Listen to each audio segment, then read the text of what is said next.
Let's go ahead and get this show on the road.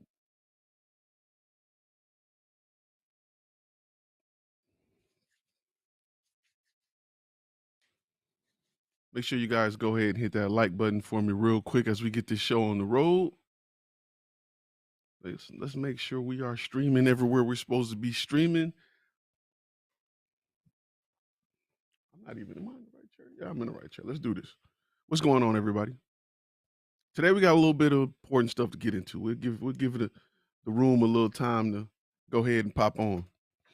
Make sure you guys go ahead and hit that like button, hit that subscribe button if you're not subscribed. Today we're going to talk about two things that you need to talk about.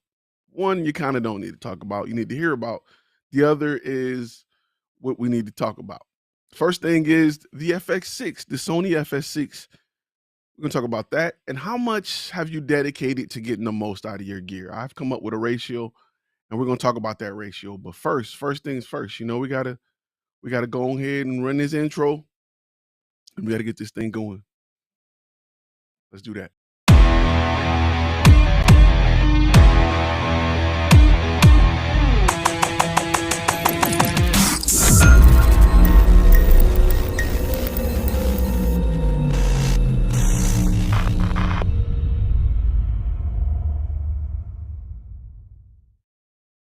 Now that we got that cracking, we can jump right into it.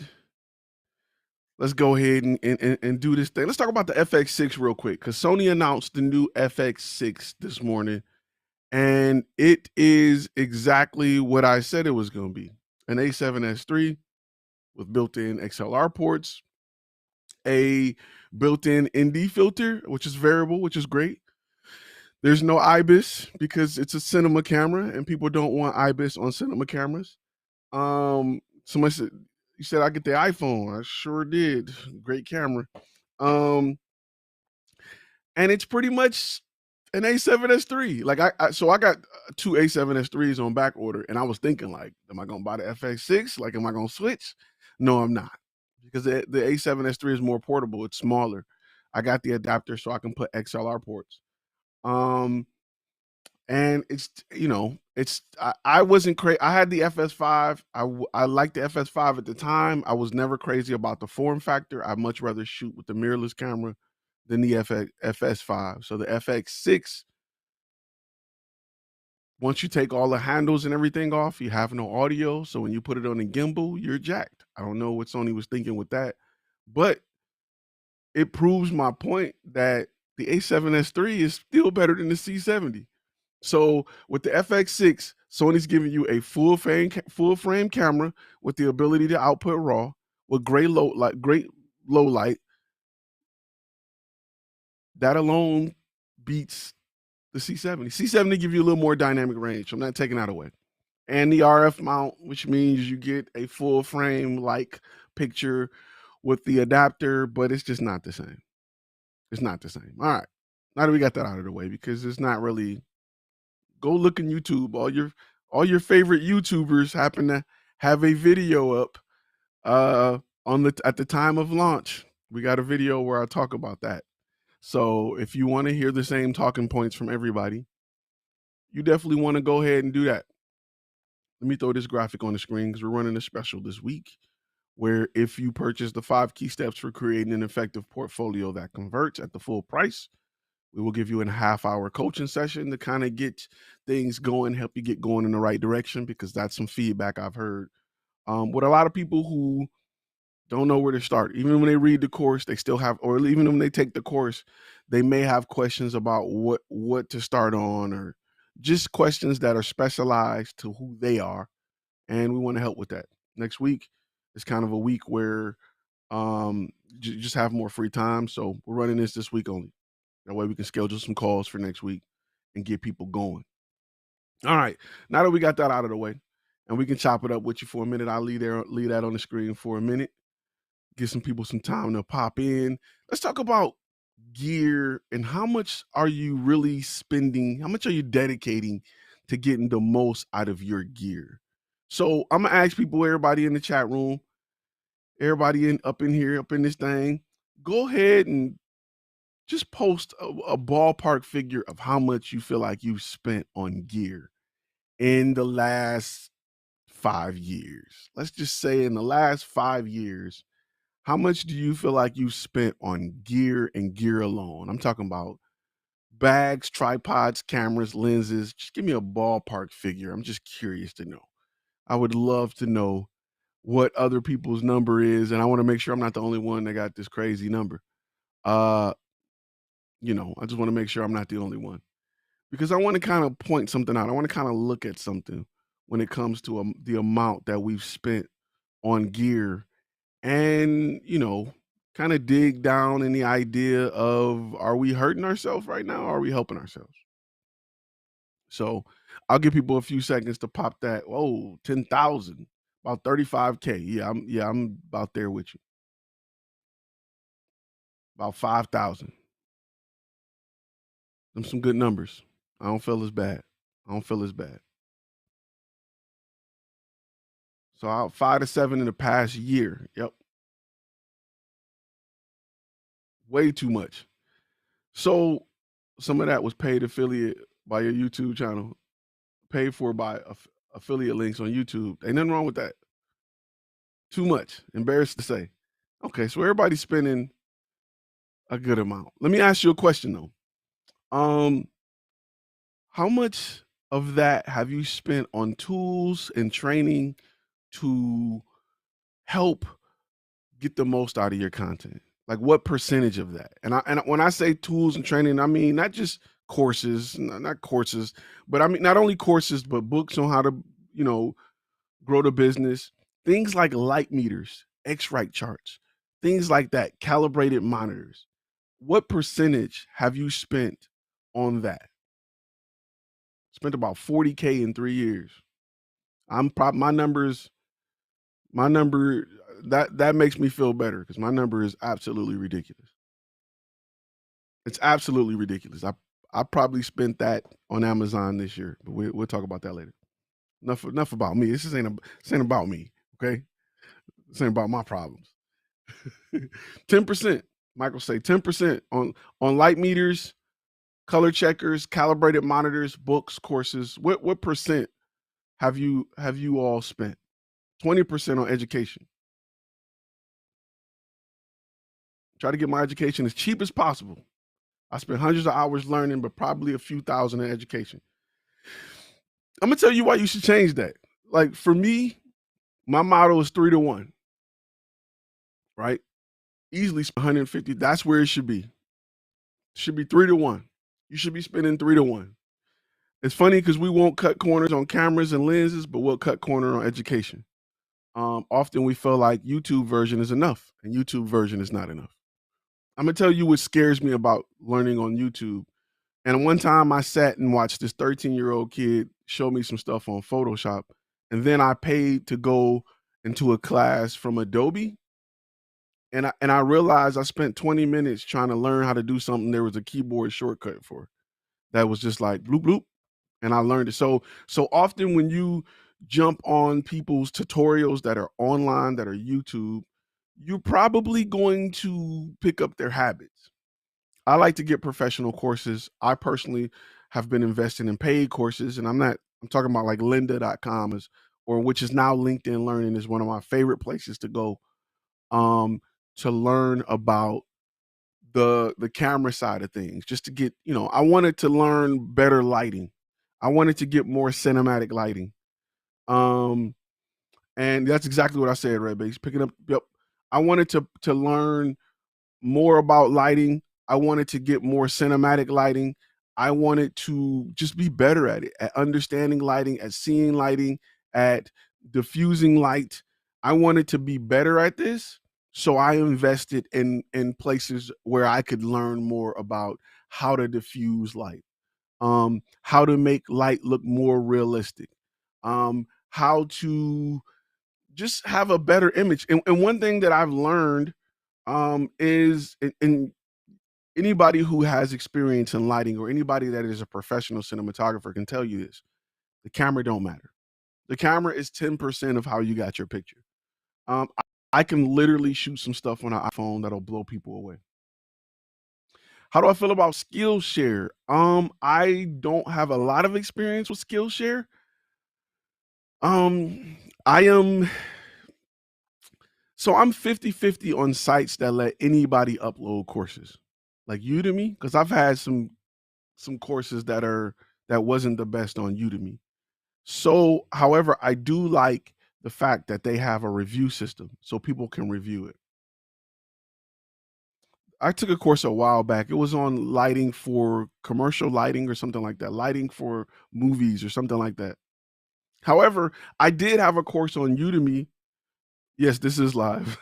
I did have a course on Udemy that was about color grading that was absolutely great. Like it took me to the next level when it comes to color grading. So, I'm 50-50 on Udemy and courses that are places that people just allow you to upload uh just their own course. And then I'm also leery, and maybe this is just me. I don't know if it's just me. I'm leery on $10 courses. Like for me, I put a lot into my courses. I couldn't imagine somebody giving it their all to sell it for $10. Like that is it's hard. Like courses are hard work. Like it is hard. It takes almost a year to develop a course, a really good course. So to sell a course for $10, it scares me. Like I'm scared on what am I really gonna get.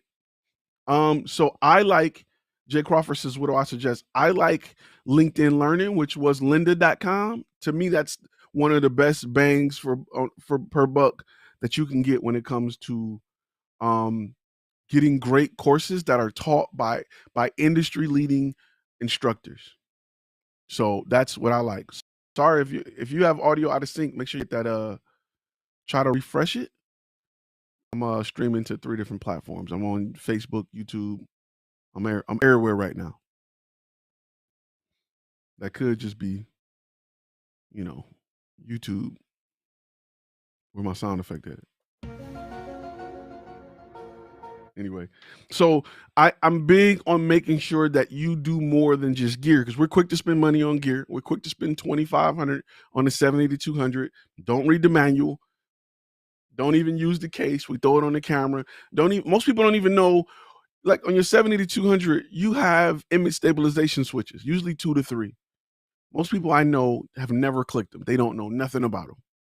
They don't know nothing about them, and they're mad when they're not getting the shot they want. So, um, it's crazy how we just expect to know how to work stuff. A lot of people complain about the menu system for Sony. Didn't do anything to learn it, right? Just got it and was mad because they didn't go through it because it wasn't what they were used to. So a lot of people just complained about it instead of trying to learn about it. And the thing is, I want to make sure that the thing I'm trying to teach you and tell you and show you is make sure you're investing in ways to be better and not just better gear. I know a lot of musicians that have a whole complete studio. They got racks of sounds and they got keyboards and everything, but they can't play a chord to save their life. If you're having a refresh issue, make sure you hit that refresh button, or you're having a sync issue. A few people say they've run across it and they hit the button to refresh it, and it's working just fine.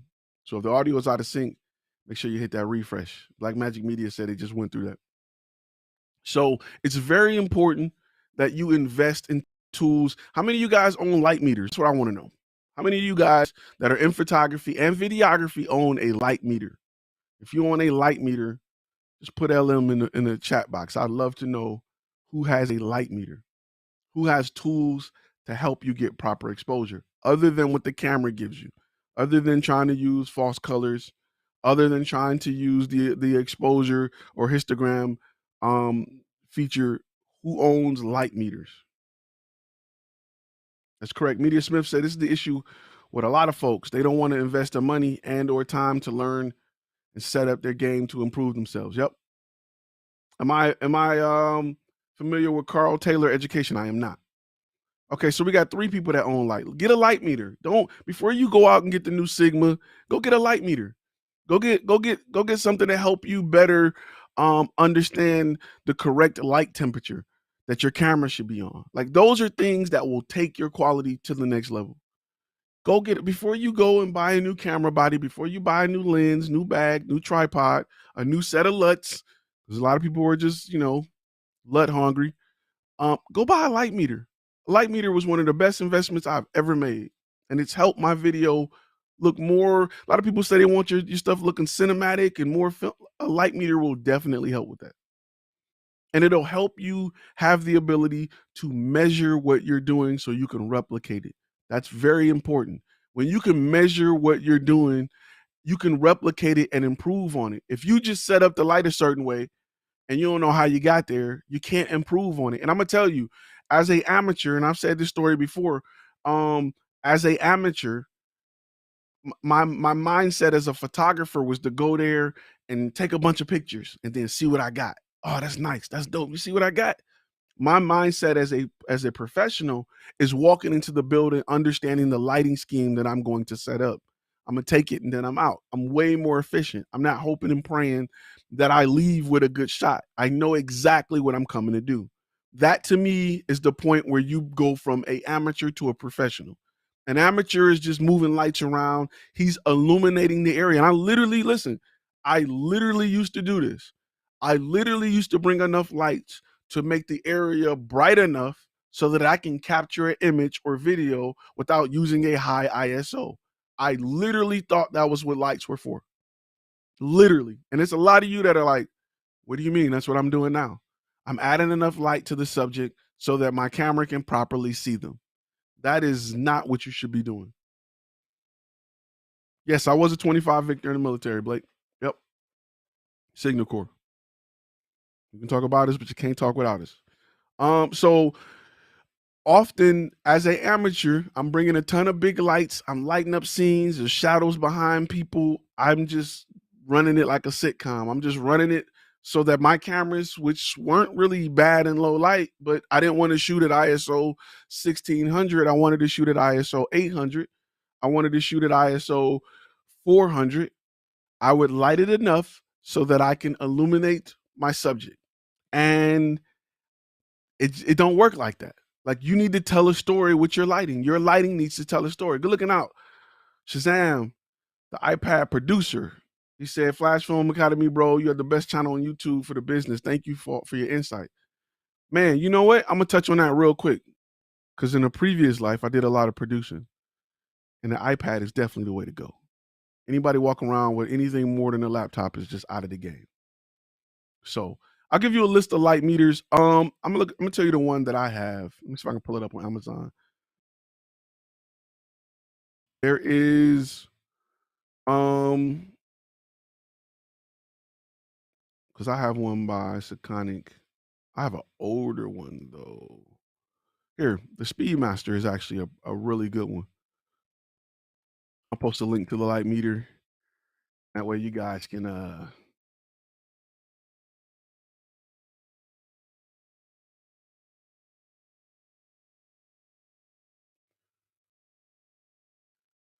I appreciate your relatability and sharing how you learn from your mistakes and experiences. Listen, I'm not gonna tell you that I walked out the gate and it was perfect. I'm not gonna tell you that I didn't buy a bunch of trash stuff. I'm not gonna tell you that all my jobs went perfect and all my clients can't wait to work with me. I crashed and burned a lot. Cost me thousands, cost me clients. Some may even cost me friends. However, the goal is to have the ability to learn from it and move on and be better. You're not gonna step on the court and be Jordan. You know, you're not gonna step on the court and be Jordan. So, proper light for a green screen. Gary King say, now I'm gonna tell you something, right? Because I'm gonna tell you this is twofold, right? I'm gonna tell you what the amateur version of me would have said and what the professional version of me will say. The amateur version will say light it as best as possible to get even lighting, right? That's the amateur version. The professional version says you want to get even light across the green screen. However, you want to light your subject to reflect whatever is going to be in the background, right? If you plan on putting a barn in the background and that video or picture of that barn is during golden hour, then you need to light your subject to reflect that background. Green screen is way more believable when you have an understanding of what you're going to put back there first, and then you build accordingly. Where a lot of people mess up on green screen is they just throw up any light. They think it's just easy drag and drop. They think green screen is just easy, right? It's just an easy way to do. We ain't got to worry about it. We figure it out later. Boom. And then it looks like crap. What helps a lot is if you go into the green screen, go into using a green screen and having an understanding of what you want to put back there. It makes it look way more realistic if you match the lighting of the background. You look at where the light is shining, what direction the light is coming from, what color is the light, you know, and then you replicate that with your lighting setup. Now, the green screen itself needs to be lit as perfectly as possible, as evenly as possible. So once you got that lit, then you're going to light the subject to reflect whatever you plan on putting back there. So you definitely want to look into that. Have I tried ClickFunnels? I've tried ClickFunnels. It don't work for me. Those websites, if done wrong, feel predictable. I don't want to sell anything that feels predictable. I'm literally trying to help you grow your business. Not saying that people who do that don't. I just want, I'm going after more of I guess you can almost say a masterclass type approach. Like I want you to learn from my mistakes in a way that helps you. Not saying you can't get that with ClickFunnels. I just want, because I have a little bit of a background in web design, when I go to a ClickFunnels site, it triggers a sales mechanism. It triggers a you're being sold mechanism a little bit. So, you know, that's just me. I'm just weird like that. Will there be any Black Friday courses? I don't know. As of now, we'll see. We got some stuff popping. In fact, if you go over to FlashFilm Academy, the whole site has been redesigned. You want to check it out. There's some stuff on there you probably haven't seen before. They want to check it out. Any suggestion on lighting classes? I like I said, LinkedIn or LinkedIn Learning now is where I would go to get some lighting courses. They have the best. They had a course that was called cinematic lighting or something like that, where they taught more, because lighting is about what's going on in the scene, right? You need to take that into account before you put one light stand down. What are we trying to portray? What are we trying to say? What are we trying to show? Where do I want to direct the attention of my audience? And once you understand that, then you can create lighting that reflects that. So if you're doing just a simple interview, I mean, it could be an upbeat interview with a company that is, we have different lighting schemes for companies that are trying to do philanthropy, or companies that are trying to help kids than I would for a company that is selling motorcycles. My lighting scheme is going to be a little different, right? That motorcycle is going to be a little more edgy. That company that's helping children get backpacks for school is going to be a little more soft, right? It's going to be a little more welcoming. The way I like women is typically different than how I like men, right? Because men want sharp, clear edges. Women don't. Women want softer edges. So I'm usually different based off of, and if I got both, then I'm somewhere in the middle, but it's different based on who and what I'm doing.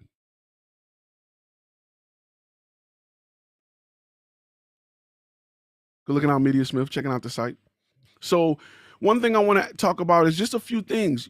X-Rite color checkers. If you're doing a lot of video, you definitely want to get an X-Rite color checker. You definitely want to get a gray card. You definitely want to get things to make sure that your white balance is in order. You definitely want to make sure that your colors are accurate. You want to make sure that you're doing everything you can do to have the ability to do great color correction. Let's step away from LUTs and color grading. Screw that. Work on color correction. Work on color correction first. Your camera's not always right. Right? Even on auto, it's not always right. It is a tool. Your car is not always right. If you put it in cruise control, it ain't always right. You still got to be there to correct it. Unless maybe you got a Tesla. Then it's right a lot more. But your camera, when you put your camera in certain auto settings, it's literally cruise control. And I ain't talking about new cruise control Cadillac that'll do all kind of stuff. I'm talking about 1989 Chevy Caprice cruise control, right? Where it's just like, you want to do 80?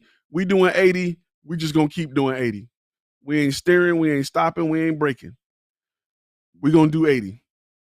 And you got to be there to brake and turn and do all this stuff. So keep that in mind as you use these cameras. Keep that in mind as you move forward with all these auto features, because stuff is coming easier and easier. Like backup cameras is cool, but you still got to turn your head every now and then and see what's coming. So shoot, you got to definitely do that. Ain't that the truth? Hey Ty, is the Tide color spider color thing, is it good? Okay, so let me tell you what the spider color checker does. What it does is it calibrates your monitor. I got two separate monitors here from two different vendors.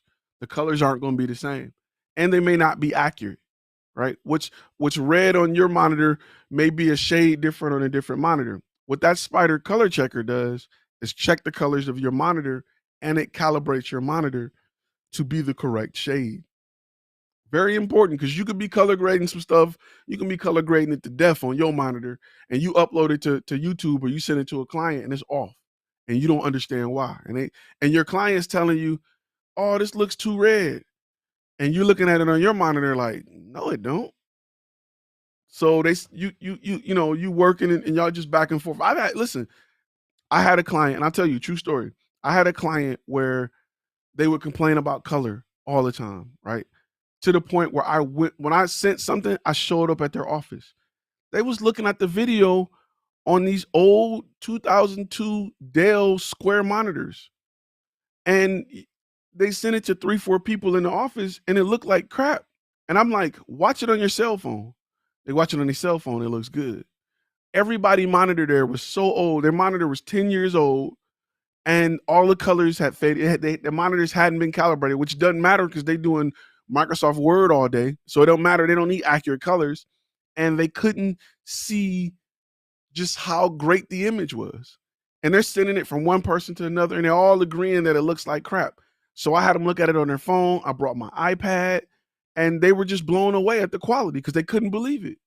But they all had these old Dell monitors, because when you have a company that is, that's a like a call center or something, they're gonna get the cheapest monitors possible. They weren't even HD, but for what they were doing, WordPress and green screen and all of that all day, not WordPress, but Microsoft Word and Excel, it didn't matter. Their greens were, I mean, it looked terrible on their monitor. It almost looked like zombies, like skin tones were green, like really green. Eyes were red. It was weird. But they never watched videos on their work monitor. They got that one. They didn't even change the background. Everybody still had the Windows 10 landscape background. And I literally had to go into the office because I'm like, what are you talking about? I'm freaking out. I'm recalibrating screens. I'm looking at it I'll send it to my TV in there. I'll send it to my phone. I'll send it to my tablet. And I'm like, what are you talking about? And I was getting ready to, because I usually do 2 revisions. We were on revision 5, and the 3 paid revisions were all color. And I was setting up to charge these people. I literally went into the office to look at it with them, to sit down with them and look at it with them. And I was like, well, that ain't right. And a lady in the next one will pull it up, and it'll be different on hers, a little bit different. Another person in the office, the boss, pull it up. That ain't right. I show it on my tablet, it's perfect. Come to find out, their monitors have never been calibrated. They were all working with 10-year-old monitors. We ended up having to, I think there was somebody in IT that had a newer laptop because they were getting ready to switch over their laptop, and we had to go find them, holler at them, bring them down to show it on their laptop. And they were like, okay, it's our stuff. And then they confirmed it because I'm waiting on payment. I'm waiting on the final payment. Like, what's the holdup? And they're losing faith in me over gear that they have. They're looking at me like, this guy don't know what he's doing. We hired this company and the colors are all jacked up. Like, we may have to go reshoot it because I can't send this out with our CEO looking like a zombie. So that's a situation where, I'm thinking it was on my end and it wasn't. However, I knew that I used the tools. I'm looking at scopes. I'm looking at the right tools, and I've used the right tools and looked at the right scopes to determine that my picture is correct. So that's why it's so important that you understand one, how to use all your scopes. You may want to take some classes or read or watch YouTube videos on understanding your histogram, understanding your color scopes. And then you may want to invest in things like a gray card, an X-Rite color checker, a light meter. Invest in the things it takes to get because you'll be surprised. A lot of you guys are missing out on 2, 3, maybe even 4 stops of dynamic range that your camera provides because you don't know how to expose properly. You don't know how to expose in a way to take advantage of those 2 or 3 lower stops of dynamic range. And a lot of people shooting in Rec 709. If you're shooting in Rec 709, you're at what, 8 stops? And your camera's doing 14, 13, 12? So it's extremely important that you invest some time, some money into understanding your product better, into understanding how to get the most out of your camera. Again, you can do the same thing with an iPhone. You can get Filmic Pro, you can shoot and log with an iPhone, and you would be surprised at what you can bring back. It is mind-blowing. I just got the iPhone Pro Max, and I can shoot some stuff with this. I can shoot some stuff with my old 10 that rivals any mirrorless camera that's more than 2 years old. Yeah, definitely. So it's something that you want to make sure you look at. And listen, you could be sitting there like I was, and you're like, I haven't spent no money in this. I don't got no gray cards. I don't even know what that is. I don't even know what a black card is, or I've never white balance manually. Those are things that I encourage you look into as you move forward in being a content creator. And that goes for photographers, videographers. If you're doing editing, you need to get your monitor calibrated. Like, these are things that you need to invest in to be the best, to get the best out of gear you got. Trust me, I've been in this situation where I was shooting Rec 709 in the camera I had for the longest, and I thought the camera was trash. And then somebody showed me a picture profile, how to shoot in C-Log, or I was blown away at what I can do. I was going straight to color grading instead of learning about color correction. I'm adding LUTs to footage where my magentas are too high, or my skin tones are pink, or you know what I'm saying? Like, my white balance is off, and I'm just adding filters to it, thinking I'm spending all this money on all these, LUTs and filters, and I'm not getting nothing out of it. It looks okay. It looks a little better, but it doesn't look like the guy next to me or the guy that got the red. Again, you got to realize that people who spend $50,000 on a camera, $10,000 on a camera, have spent between $10,000 and $50,000 on the education that's needed to properly work that camera. Red owners don't wake up one day and say, I want to be a filmmaker. Let me spend $50,000. They usually work their way up. And in working their way up, they usually invest in the knowledge and education they need to get the most out of their camera. That's why red footage always looks great. It always looked great, right? The same reason race cars always look fast. It's not their first car. They're professional.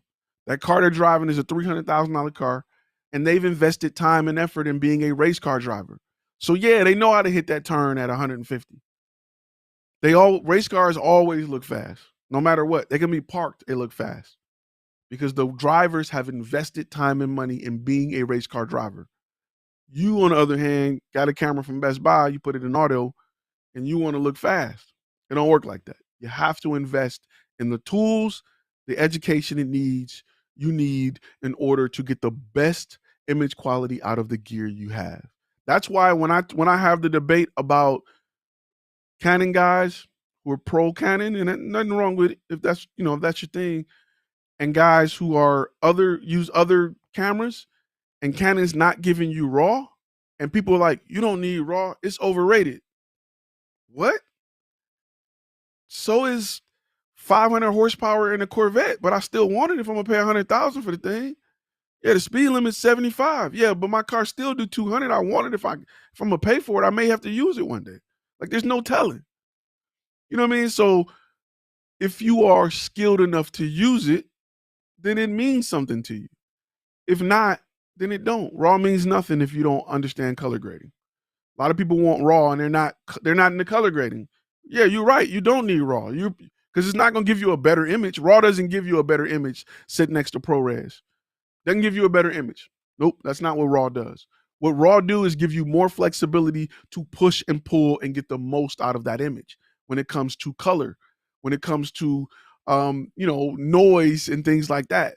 It gives you flexibility. It does not give you a better image side by side straight out the camera. And people who don't understand or don't push and pull their image to get better quality don't get this. They think RAW is supposed to be just a better looking image than what I'm getting that's compressed. Nope. Compression is really good these days. It works well. It does its job. That's exactly what it does. It looks just like RAW before you touch it. RAW gives you the ability to push and pull an image. So when I do finish my image and you see how beautifully brown those mountains are and how beautifully blue the sky is and how my skin tones are still in the right place, and your image that's compressed can't do that, that is what you're getting from a RAW image. That's what all the data is. So those are things you have to understand, and you will understand that as you learn to get the most out of your current camera. You will push it to its limit and say, I get why this camera is 10,000 and mine is not. I get why I got to buy a different device to add RAW. I get why RAW is a gig a second, 500 megs a second. I get it now because I can do so much with this image. Whereas with my compressed image, as soon as I start pulling up my little shadows and start getting blocky and gray and patchy, I get it now. But you have to learn it to get it, to understand it. So something to definitely think about. Shazam said, that's why I didn't sell my C200 to get the C70. That would be a big step back. B-RAW is a game changer. I love B-RAW. It's my favorite RAW. Red RAW is probably my second favorite RAW. These red Komodo owners don't always look good at all. I think they messed up by making a less expensive camera. I don't think Red messed up by making a less expensive camera. That's the heat put on them by Blackmagic Design. This red Komodo footage it's not looking great because, again, these aren't the guys who spent $10,000 for a camera that have worked their way up. Usually guys that own Reds can tell you about 10 of the cameras they own. They usually got about 5 to 10 years in the game, right? They usually tell about 5 to 10 years, and they got about 5 to 10 years in the game. They've been through pushing their cameras to the limit, and they want what's next. Just like I said, just like a race car driver. He done added enough turbos to Honda Civics before he look, it's time to move to the V8s. It's time to move to the twin turbo Supras, or it's time to move to the, I'm from Detroit, so we about to keep it real big three. It's time to move to the Camaros and the Corvettes and the Mustangs. It's time to move to the Shelbys, and the ZL1s. It's time to move up to that. We can only add stickers and spray knives in this 4-cylinder for a certain amount of time before we got to get to the big boy toys. And by the time you get to the big boy toys, you know how to tune your car. You know how to install things. You know how to work on the car. You know how to get the best out of the car. You know how to put drag radios on the car. You know how to lighten up the car. You know how to do things that automatically makes your car seem faster. So you got to make sure, you got to keep that in mind when you see all this helium 8K Red footage. These boys been in the game for a minute and they understand everything outside of just letting the camera do what it do. How long should you take for you try to get some paid gigs? Beginning learning it better, charging for work. It depends if you have a product or not. If you have a viable product, which will take you shooting some free stuff, then I will move over to paid gigs. FlashFilm Academy, would you take on Apprentice in this business? Currently, I don't. Would you recommend getting both a color checker and a monitor calibration device? Yes, because they do two different things. Color checker is going to help you get accurate colors on the video for on your camera on the video file. It's going to help you make sure that the file is accurate. When you pull it into your editing suite, you want to make sure your colors are accurate. A color checker, a monitor calibrator will make sure that your monitor displays those colors right. Two different things. One is how you view it. The other is how you deliver it. So you want to make sure, because listen, I'm going to tell you, It's gonna blow your mind. When you get the monitor calibrator, you're gonna sit there and you're gonna run through it like, oh, I don't see a difference. And then it's gonna show you like, this is where you were at, this is where you need to be. And it's gonna be a night and day difference. And you're gonna be like, what the heck? Now, most apples come calibrated from the factory. However, a calibration is only good for about 9 months, at the most 2 years, even on IMAX and everything. Over time, they need to be recalibrated. You're right. Most people can afford the Komodo and don't know how to color grade, let alone anything else. You're absolutely correct. You don't see a lot of LUTs for sale for high-end red cameras. Nobody's selling a helium LUT pack. Why? Because people who buy that know how to color grade. They don't need a LUT to help them get the color they want. They may play around with one just if you got something crazy, but they know how to color grade, or they're handing it off to a colorist. Nobody's sitting at home with a $50,000 camera bored out shooting leaves and their kids with it. They're making money. They're in business. You have to turn a profit on a $50,000 camera. You don't get a $50,000 camera to go film sometime. You get a $50,000 camera to go make $100,000 off of it. And you're not going to make $100,000 if you don't know how to color grade, if you don't know how to get the most out of your footage. So that's why that footage always looks great. It always looks great. And you ever go see stuff like a GoPro promo video? You ever see the GoPro videos and you're like, man, this GoPro footage looks dope. You can go back and look at a GoPro 3 right now. If you go find a promo video for a GoPro Hero 3, you'll be like, man, it looks good, because they had a professional colorist color grade that footage. That's why it always looks that good. They never hand it straight out of camera. They show you the possibilities or the capabilities of that device if you know what you're doing.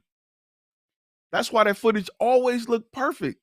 They're somewhere in like Antarctica somewhere chasing penguins, and you're like, man, that footage looks good. Why my footage don't look like that? Because they're color grading, they're color correcting, and they're color grading. So it's definitely, you have to keep that in mind. These companies know how to get the most out of their cameras.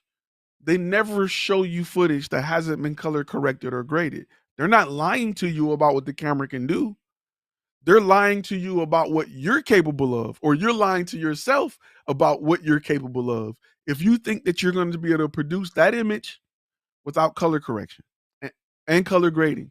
And that goes for photography as well as videography. That goes for audio as well. Well, how does it go for audio? Because you can spend $400 on a mic, and if you don't understand how to get the most out of this mic, if you don't understand noise floor and noise gate and all of the plugins you may have to get the best out of this microphone, you're not going to get the sound quality that you see on TV or hear on TV. Education is a huge part of your success. So you can't just buy gear and expect to be the best. Gear is 30% of it. 70% needs to be on education and tools to help you get the most out of your gear. This is the best advice I can give you. You can run out and go buy a new camera this Christmas or whatever, hoping that the quality is better. But I guarantee you, if you got a 4K camera that provides any type of log, any type of S-Log, C-Log, or RAW, or whatever, you're not missing much. What you need to do is invest in yourself. Real quick before we move forward, I got to give a shout out to our sponsor for the day. Let me make sure I do that, because those other YouTube channels are brought to you by all of them, Squarespace and Skillshare and all of them, and that's cool. Story blocks, all them people. But here, we're brought to you by these people over here. Check this out. Run the tape. Hey, pause for a second. I know you're in the middle of something dope, but I want to make sure I tell you about a course over at FlashFilm Academy that changed the game for me. It literally took my business from attracting mostly low-end clients to consistently landing bigger clients with bigger budgets. It's called the 5 Key Steps for Creating an Effective Portfolio That Converts. If you're a photographer, videographer, editor, or graphic designer, this course teaches you how to take what your brand does well and present those things in a way to help the client understand how your brand can help solve their problem. This course isn't just about editing, but helping you understand that when clients are trying to make a decision on why or even if they should work with you, blasting them with your best video clips set to music just won't cut it anymore. It doesn't set you apart, show value, or help buyers in the process of making a decision. This course teaches you how to create a commercial for your brand, providing a first impression that will help you 10x your ability to land clients. Remember, if you can't effectively tell your story, clients won't hire you to effectively tell their story. Create a demo reel that sells the client before you even speak to them. Go ahead, click the link. Let's get started.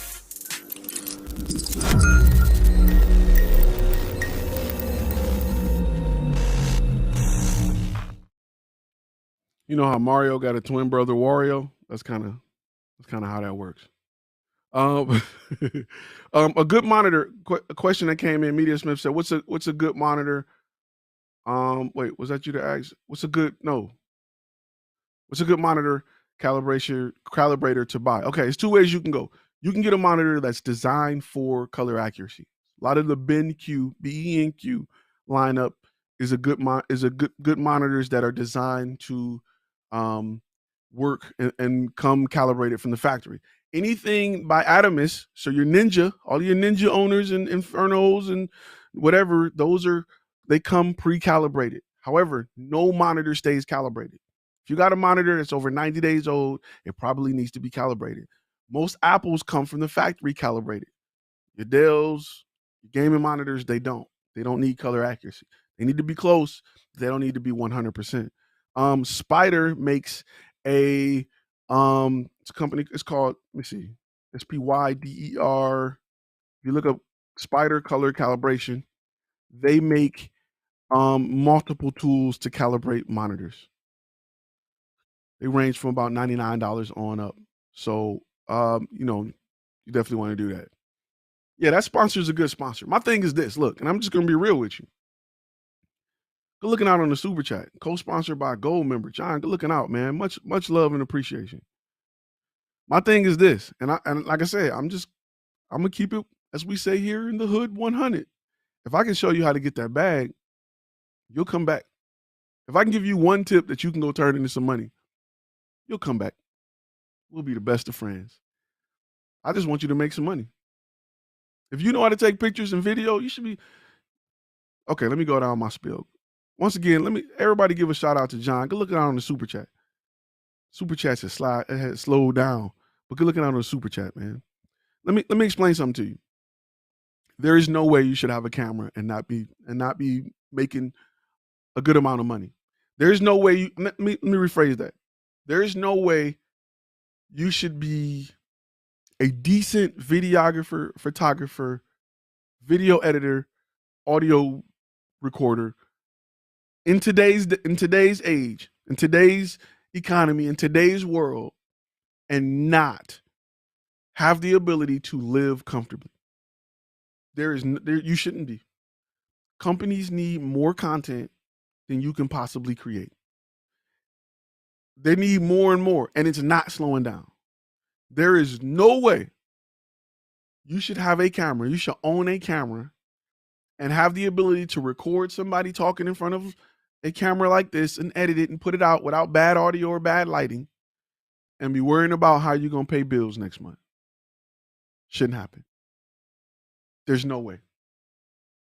The part that's missing is understanding how to turn that passion, how to turn that love or that skill set into money.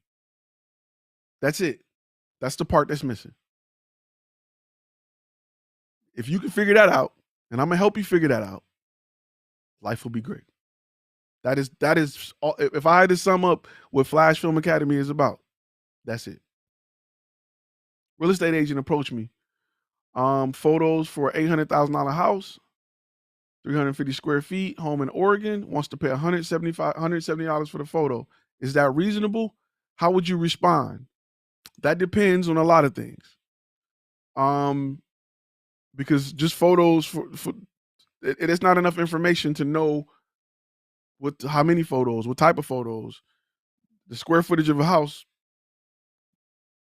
don't really tell a story, I would work with that client to understand what are they expecting. Because I can go take some photos with my iPhone and take your money.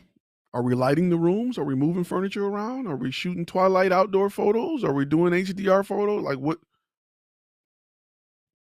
You know what I mean? Like the price of the house and the square footage doesn't mean as much to me as what they expect. So, right, how many photos? You know, Red Base says decent, but he's right. Even the ones with trash skills are out here making money. Listen, if you can record an interview, 3-point lighting setup, run a lav mic to a camera, hit record, and edit that, you should be making money. Period. There are companies that put out training, or not even training, communication emails every single day to their stores, and they want to do video and can't. It is what it is. The thing is, we don't take the time to learn the business side of it, and we don't take the time to really to have passion for turning this what we love into money. And I don't let me make it clear. It's not about the world will make you feel guilty for wanting to pay your bills and live comfortably. Do not fall for that. Don't chase money and money. I'm not saying chase money. However, the world tells you to get up and go spend 8 hours of your day to go make money, but at the same time telling you don't be crazy about money. I'm giving it 8 hours a day. What are you talking about? What do you mean don't be crazy about it? What do you mean don't worry about it? What do you mean don't focus on it? If I can make more money in less time, I'm gonna focus on it. The world will have you feeling guilty about that. Don't. Go and get your bag. And if you got a skill set that will get you that bag and you doing what you love doing, that's the definition of being rich. So go chase that. Go do it. But you got to learn the business side. So my situation where I'm stuck between having shot all my beta clients and getting paid clients. I've tried cold calling and emailing. What am I not doing to get paid? Let me be really honest with you. Let me put this back up because I'm getting text messages about it. Let me be really honest with you. If all you got was images and video from your beta clients, then you didn't beta test them right. Because they would have told you exactly what you needed to do to walk in, do, say, and be about to get other clients like them to buy from you. If you're only using beta clients to build your portfolio, you are doing yourself a disjustice.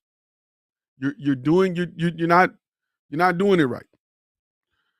Your beta client should give you all of the ammo you need to know exactly what someone in this niche needs, how they're hurting, where they're suffering, where they need improvement, so that if you walk into another one, you like, I already know what you need.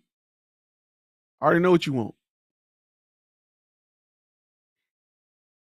I mean, that is because let me make sure I make it clear. Building your portfolio with a beta client is 15% of why they're your beta client. The knowledge you gain from that person that's in the industry is way more valuable than the clips, right? If you're working within that niche, and it's something the master course goes into great detail about. If you're working in that niche and if I'm working with nothing but restaurant owners, right? The beta clients should be able to give me all the ammunition I need to go into another restaurant and provide them with something that is mind-blowing to them. They're going to think you are a psychic. How do you know? How do you know I'm hurting right there? Who told you? I need that though. Sign me up, please. Let's go. How do you know? This must be all you guys do. You guys must be specialists. If you can walk in the door and tell me this, this, and this, you guys must be a subject matter expert. You must be the restaurant whisperer. That is the information you should get from your beta testers, not just footage. Your beta testers, when you create a product for your beta tester, they should still be telling you how it's performing. Maybe an A/B test. It's a lot of stuff you should be getting from your beta testers instead of just portfolio, right? Because I'm gonna tell you, if you go get, I can set you up with 3 beta testers. If you just shoot portfolio and put the music and get a regular portfolio where you got clips and sound and music, it's not gonna help you. It's not gonna help you. Your beta tester, you need to be using them to educate you on that niche so that your lingo is right. You don't want to go talk to a dentist and you don't sound like a dentist. You don't want to go work with orthodontist and call him a dentist. He's gonna be mad as hell. But you didn't know that because you ain't work with him. You like, oh, you a good dentist. What? What you call me? Get out. I know for a fact that those who work in ortho don't want to be called a dentist. Those who are dentists don't want to be called ortho. Even their assistants. It's highly offensive to call a dental assistant an ortho and an ortho assistant a dentist. You walk up in there, you're going to have a problem. You call a hygienist a dentist or an assistant, you're going to have a problem. But these are things that you learn when that's your niche and that's all you work with. You'll know how to speak to them. You'll know what they need, when they need it, why they need it, what they can spend on it, what's too much, what they value. Because if you haven't talked to your beta testers, you don't know what they value. The idea of the video you push is a nice to have. You don't know what they need to have. You're pushing a promo video for $8,000. They can care less about a promo video. What they need is a video to help all these people in their lobby fill out their paperwork so they don't have to take dental assistants off patients to run a clipboard out to them every 3 minutes. That's what they want. They'll pay a lot of money for that problem. Promo video, it's nice to have. Pay a couple dollars for it. But those are things you don't know in your niche if you haven't developed a relationship to understand what that business owner value. You're just shooting your shot. You're shooting in the dark. You're making it up. You're winging it. You can go to them with all that, man, I got a good idea for a promo video. We're going to have a drone come. And they just like, okay. But if you listen to them, they'll tell you where they're hurting at. Then I'll create a product. I'll provide a multimedia solution for that pain point. Right? I'll provide a cinematic solution for what they tell me, whatever they tell me they're hurting at. Let me focus on that because the value is greater. It's a bullet wound. It ain't a paper cut. You trying to sell them a $20,000 Band-Aid. And they holding their bullet wound with their finger out like, I don't know if I want to spend this. Because you haven't noticed the bullet wound because you didn't develop the relationship to talk to them. Because once you fix that bullet wound, they're gonna bring you in to fix every other nick, cut, scrape they got if you can fix the bullet wound. So build that relationship. Don't just walk in like, yo, I want to shoot some dope pictures. I'm gonna shoot you the footage. Peace. They're gonna be like, okay, free? Yeah, go do it. You're all right. But if you haven't developed a relationship to find out how multimedia can help them, where are you hurting at? Because I can probably provide some content to solve an issue that you didn't think multimedia could fix.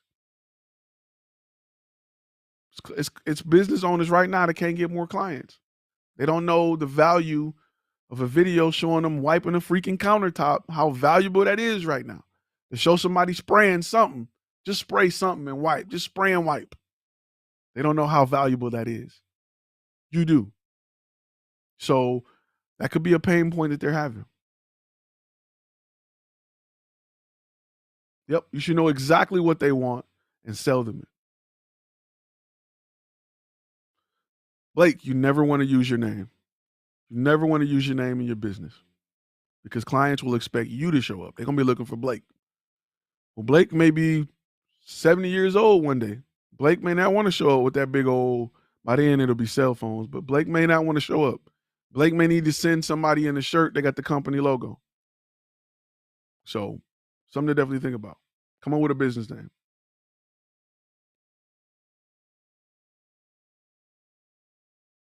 Yeah. So those are things to think about. Invest in getting the most out of your tools. Invest in getting the most out of your business. Invest in getting the most out of your brand. Stop just investing in tools. Right? Don't be the guy that got a whole garage full of tools and he ain't fixing nothing. We all know that guy. He got cherry pickers and he got drills and saws and ain't making nothing. Just looking at it. Just there in case I need it. Bro, you ain't got a whole triple cabinet with the shelf and the pull-out drawers, your tools in here all neat and nice. I don't see no oil on none of it. You still paying to get your brakes done. You still sending your car to the shop and you got all these tools. So don't be that guy. We all know musicians that got 50 keyboards, didn't invest in one piano lesson. I know a ton of guys that spent $5,000 for the latest keyboard. You come to their house and they ding, ding, ding, ding, ding, ding, ding, ding. Like, bro, you can't play a chord? Nah. Ding, ding, ding, ding. Why'd you spend $3,000 for this? What are you doing? Like, go spend $200 on a piano lesson. Go spend $200 on learning how to, play the piano. So you can hit chords and nope. Bing, ding, ding, ding. It's not the way to do it. Invest in yourself. Invest in getting the most out of your tools before you invest in more gear. Because the cycle is buying more gear. I need to upgrade. I bet you do. You don't know how to use what you got. It's time to upgrade.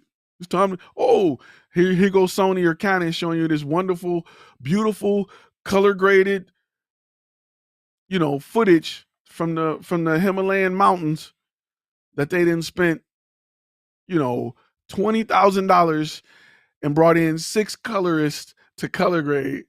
The skin tones are flawless. And they're showing you that, on your screen, and you're like, man, that looks good. I bet it do. What they're not telling you is they probably got that same image out of a camera that came out 3 years ago. But here you are with your camera. Ding, ding, ding, ding.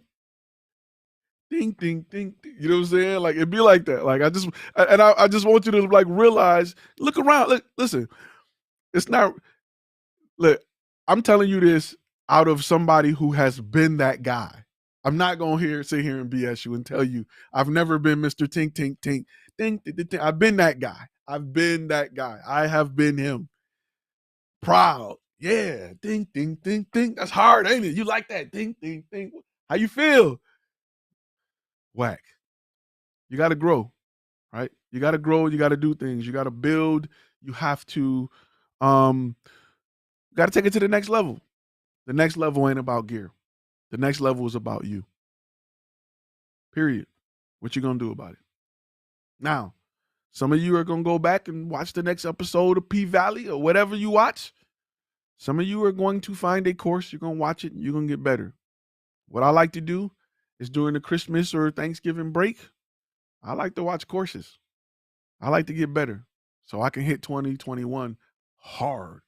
I like to hit that January just out the gate, just running. So, he died over here. You got money put in the gear, you better make sure you got money put into yourself.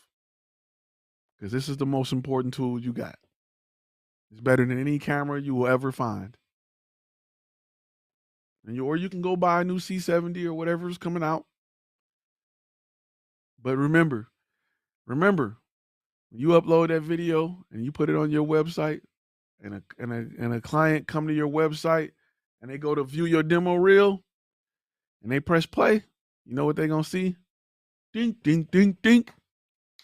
Ding, ding, ding, ding. It's hot, ain't it? No, it's not. You're underachieving. Anyway, with that, man, I'm gonna go ahead and wrap for the day. It's been an hour. Real quick, big shout out to those who are listening on the podcast. If you're not listening on the podcast is called Content and Cash. It's a little gangster, but it's content, kind of gangster. I want to thank those of you who support the channel and everything that you do.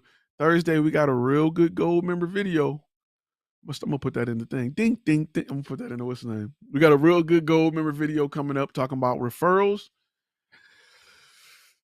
And it's something you gotta learn. Somebody gotta teach you, somebody gotta tell you.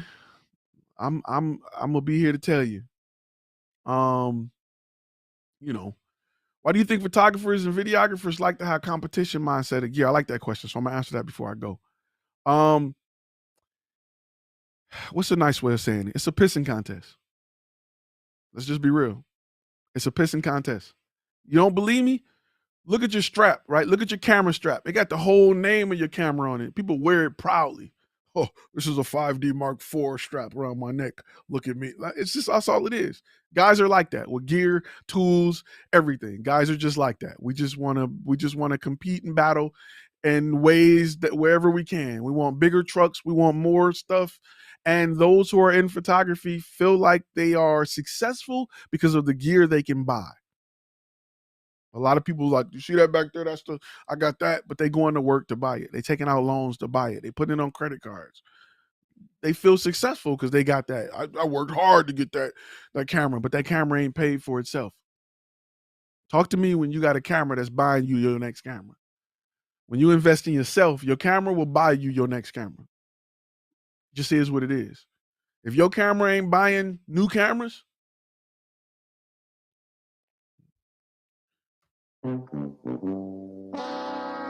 you're literally think. I'm gonna use that. I'm gonna keep using that. Anyway, with that being said, let me go ahead and wrap for real. Check out the new website layout over at FlashFilm Academy. You may like that. We got some things popping. All right. If you don't want to miss these lives, you want to make sure you join our text message list so we can text you when we go live. If you enjoy something like this, please hit that like button. Please hit that subscribe button. If you learn anything, if you learn a new a new anything, if you learn a new tune to play, if you learn anything from this, I encourage that you hit that thumbs up button. YouTube don't show the live when you keep it too real. They don't show the love when you keep it too real. I got to be talking about a camera to get some love on. I gotta, recite the lines from a camera manufacturer to get, mad love on YouTube and show off something new and glittery. I can't tell you to go invest in yourself. So please make sure you like, share, subscribe. And I will definitely see you guys in the next video. Remember, ding, ding, ding, ding, hit that note.